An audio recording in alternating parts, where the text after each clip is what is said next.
Yes, people, welcome back to the 1894 podcast. I'm Hugh and I've got Dara here with me for a City Swansea previews, the FA Cup fifth round.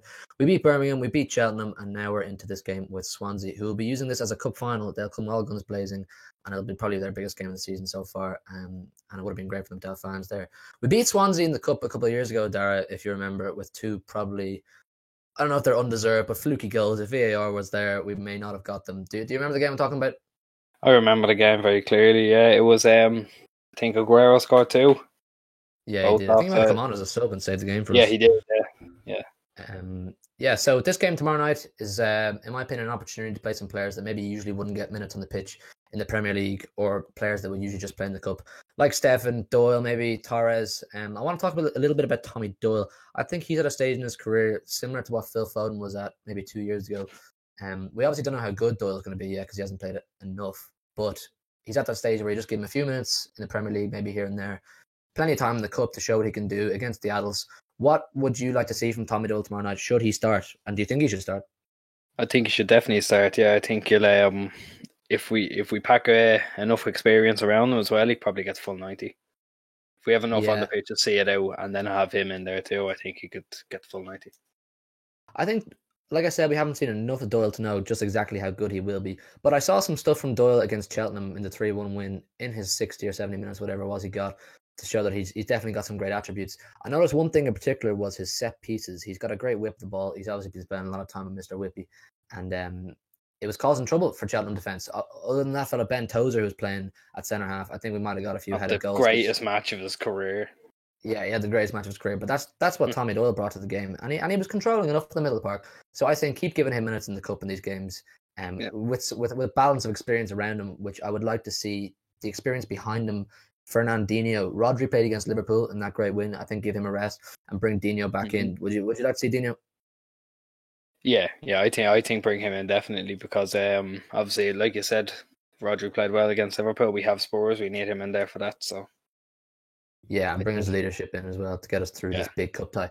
There's one big question I want to ask. We've got so many great defenders at the moment. We've got right backs, centre halves, and left backs. The back four, who do you want to see in the back four altogether? Well, I think it's going to be Walker, providing he's fit. It's going to be Walker. Laporte will obviously play. Then I guess we'll have to play Garcia. We're going to have to, because, I mean, who else have we got? We've got Bettis, he's out on loan. Harold Bettis out on loan. The other two are going to play against Tottenham. I don't know why we'd risk them.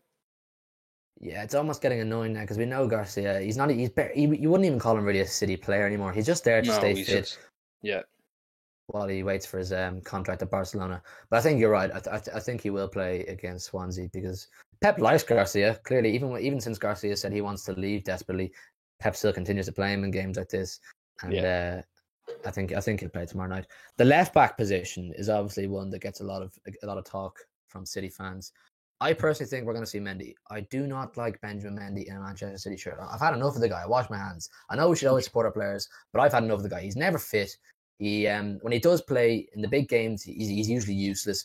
He can be okay in the small games, but I don't know, mate. I think he's going to start tomorrow night, and I do wish the best, but I'm just kind of sick of him now. I'd rather see Laporte or Zinchenko play. What do you make of Mendy? I'm in the same boat as you. I think he's lazy. He doesn't offer much when he's on the pitch, except for crosses that end up nowhere. Really, like they just headed straight back out. We've said if we say Monaco Mendy, he's non-existent. I think Mendy really embodies that Cross-Chester City name, doesn't he? Yeah. That's I remember we played Crystal Palace a couple of years ago, or last year even, when Stones actually fucked it up. He just, I think he put about 20 crosses in that day, Mendy, and they just all just went back out, except for one that Aguero scored from.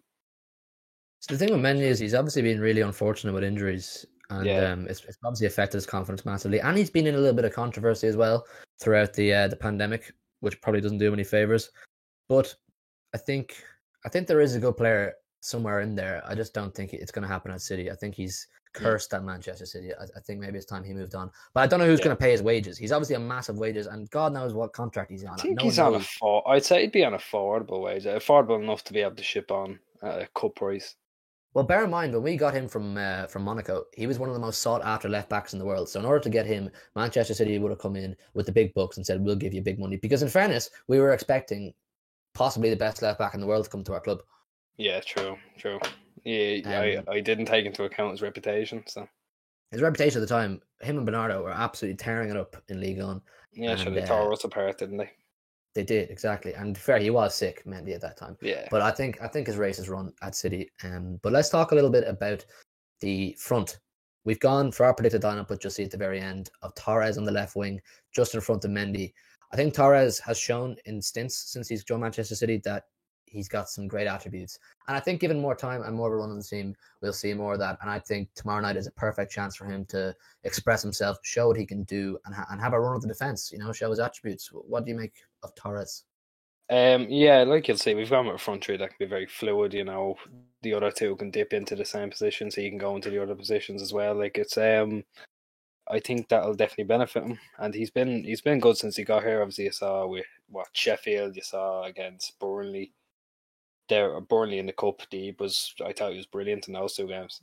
But he has got a lot about him where there'll be a match where he doesn't do much and then come in with a goal and like stat pad pretty much.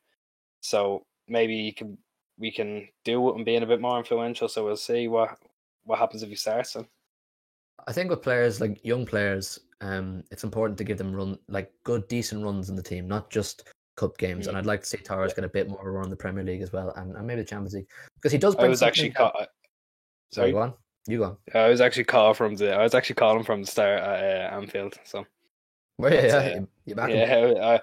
I said it over Sterling, but that didn't turn out great for me. So it did in one case, but Sterling was a superhero that day. But I think Torres brings something to the team that probably none of our other wingers brings, and that's strength. He's actually, I know he doesn't look like he's built like a brick shithouse, but he is. He's strong, this guy, and he showed that to get his assist for Jesus' goal against Sheffield. And that could be an attribute that we look at when we're playing certain games. But he's definitely got a future. He's young, and he's got bucket loads of talent. Like we said, Hugh, Swansea are third in the Championship. They're coached by Steve Cooper. He won the Under-17 World Cup with Phil Foden. We're not sure on a lot of their players. We know they've got like Jordan Ayew, they've got Conor Hourihane, and they have one of our former youngsters, Lati Baudier. But how much of a threat do you feel they can actually pose to us? See, I don't watch a huge amount of Championship football, and actually I don't watch any Championship football. But the thing with these teams, when they come to play Manchester City in any competition, it's a cup final. It was the same with Cheltenham. They upped their game tenfold, and all their players raise their game, and they try to win all their battles. So they will pose a threat. They'll have that hunger. Like, they probably won't have as much ability as you would imagine as Manchester City players, but they will have the hunger, they'll have the desire, because as I said, it's their cup final. They want to win it. They want to, embarrass the big team. We've just beaten Liverpool the weekend. So imagine what a lift that would be for Swansea going into their league again, having just beaten the team top of the Premier League. So they'll have the hunger anyway. I know we know a few of their players, and I think you're going to ask me about a few of them, weren't you? Yeah, I mean, we have sample size of Jordan Ayew and Conor Hourihane. They were Premier League players for a couple of years, but like me personally, I don't have much to go off other than Hourihane's Ireland career, which isn't exactly great. Not bad. Me and you know a fair bit about Hourihane being Irish, and we've seen him play for Aston Villa as well. We know he's a good set piece taker. He's got a good left foot, and the thing is, what he's got over our predicted midfield in Tommy Doyle is experience. Yeah. So if he can use his experience and his physicality over the younger man, he may pose a bit of a threat. But I would like to think that the ability and the tactics Pep uses will be able to combat that. Yeah, definitely. And of course, I think we mentioned at the back they have Ryan Bennett, played for Wolves. He's obviously he's got a bit of Premier League experience too. I think the way we're gonna go about it would be the three rotating up top. Whether it be, so I think that could cause them a bit of issue. I think they play a back three actually. Yeah, they play a back three. It won't be an easy game by any means. These cup games never are.